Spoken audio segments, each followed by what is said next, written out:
Ever since President Biden signed the COVID relief bill earlier this month, we have been focusing on what is in the package, and we've also been looking at some of the specific segments of the population that it's designed to help. We've already spoken about how it's expanding Obamacare, helping the middle class, lifting millions of people out of poverty, and we also sat down with a small business owner who's optimistic that the stimulus checks will help his restaurants get back on their feet after what can only be described as a brutal year. Well, today, our focus gets down to hunger and how the massive $2 trillion package is going to help those who are having trouble feeding themselves and their families. And this is nothing short of a crisis in America. 42 million Americans, as we speak, are considered food insecure. That includes 13 million kids. It is 1 in 8 people in this country saying they sometimes don't have enough to eat. My next guest, he says the stimulus plan will do a lot to help. Vince Hall, he's Vice President for External Affairs at Feeding America, the nation's largest hunger relief organization with a network of 200 food banks and 60,000 food pantries. Vince, thanks for the time. And sometimes we struggle. We put a big number on things. We mention some of the projects. But you're there at the granular level. You see the people walking through the doors. How much of a difference is this going to make, not just for March or maybe April, but even long term, hopefully people not having to come through your doors? Well, that really is the key point. Feeding America, as the nation's largest hunger relief charitable organization, is not just about feeding the line, it's about shortening the line. And government policies that make it possible for families to access nutrition at a grocery store instead of a food bank go a long way to making sure that our lines are manageable and that we can take care of those who are most in need. The truth is that this pandemic has been brutal, not just on small business, as you said, but on food banks. We saw soaring demand from the economic crisis created by the COVID pandemic, and we're still seeing 55% increases over pre-pandemic levels in terms of the number of people who are relying on their local food bank to make sure that their children and themselves have adequate nutrition. So these policies in the American Rescue Plan, the stimulus checks, the extension of the boost in the Supplemental Nutrition Assistance Program, $4 billion to help food banks source adequate nutrition to feed people. These policies are going to go a long way to making sure that not only do food banks have the resources they need, but people have the local ability to purchase food for their families and rely less on the charitable food system. You know, Vince, if you could, let's help put a face on who's coming through the doors now and also the amount of people. I tried to give big numbers, but I remember years ago talking to people on the front lines, and they said, Rich, we used to be open for lunches 2 or 3 days a week. Then that became 5 days a week. Then we started doing dinners. Then we had to open on the weekends. And it's not just, you know, who people imagine, some junkie coming through the doors. They're dealing with families. Some people, they say, watch the back doors. The people who don't want to show their faces when they come in here, coming sometimes in decent cars because the bottom fell out, or one loose thread was all that was holding it together in that frayed. Talk about how the demand before COVID had spiked so much in the last decade or so in America. Well, I'm glad to hear you say that, because some people believe that our goal should be to return to pre-pandemic levels, but pre-pandemic levels meant 35 million Americans struggling with hunger on a regular basis, and that's nothing to be proud of. We should have a goal of making sure that no American struggles with hunger. Our vision is an America where no one is hungry, and we work every day to try to make that possible. You know, I've been at school pantry sites where you see children literally lunge for the first piece of produce that's on the first table at the beginning of the distribution because they're hungry. They didn't get enough to eat that morning. I've seen people wear sunglasses and hats to food distributions because of the stigma that they feel at needing that extra help. I've seen military families in uniform who are struggling with a high cost of living in places like San Diego and Norfolk, and they are needing that assistance from food banks. And I've seen seniors, I've seen people with disabilities, I've seen people who have 2 or 3 jobs who still don't make enough money to provide for themselves and their families and have to lean into the charitable food system to close that gap and avoid hunger.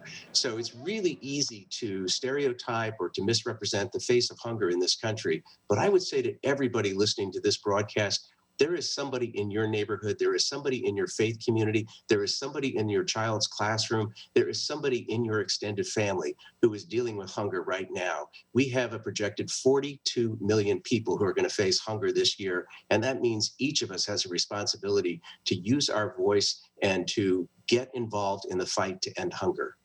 So Vince,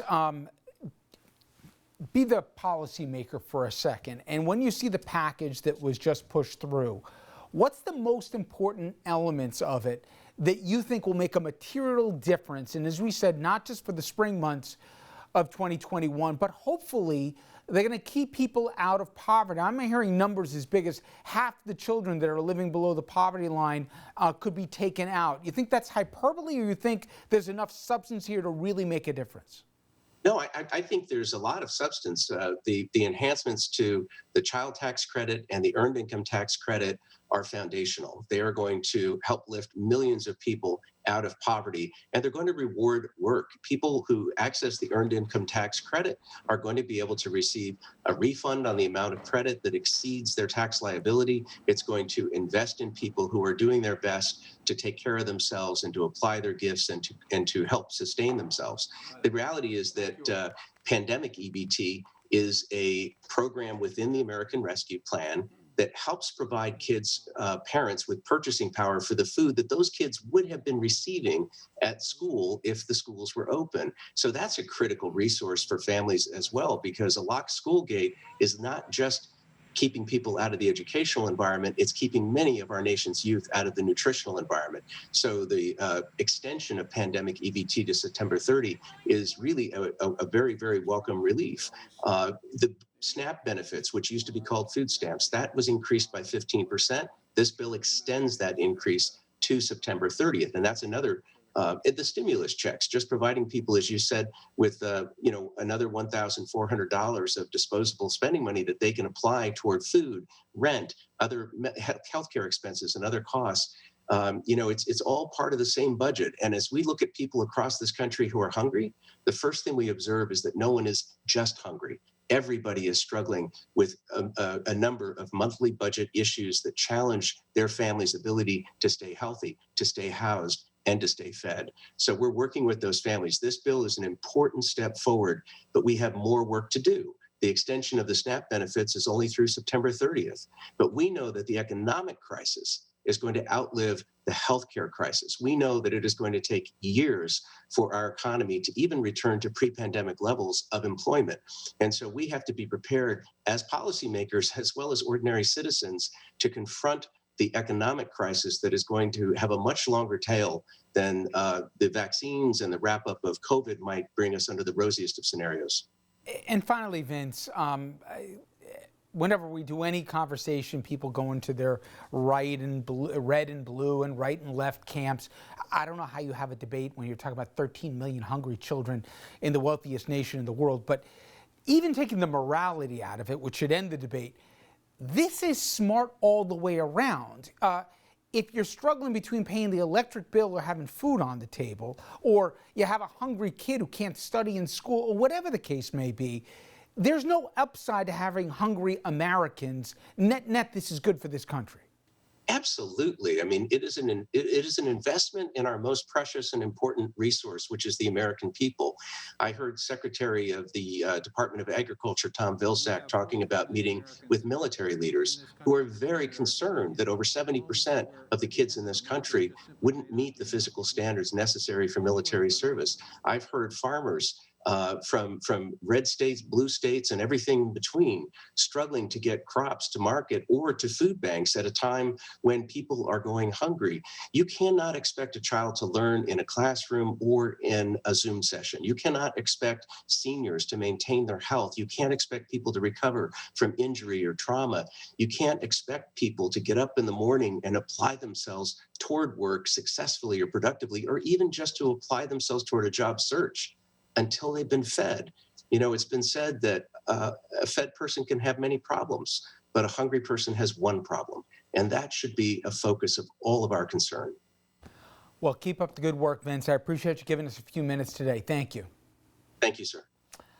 All right, folks, when we come back, hope for long haulers. Yes, in this awful year, certainly when we're dealing with COVID, an unexpected benefit out of the already fantastic news when it comes to vaccines.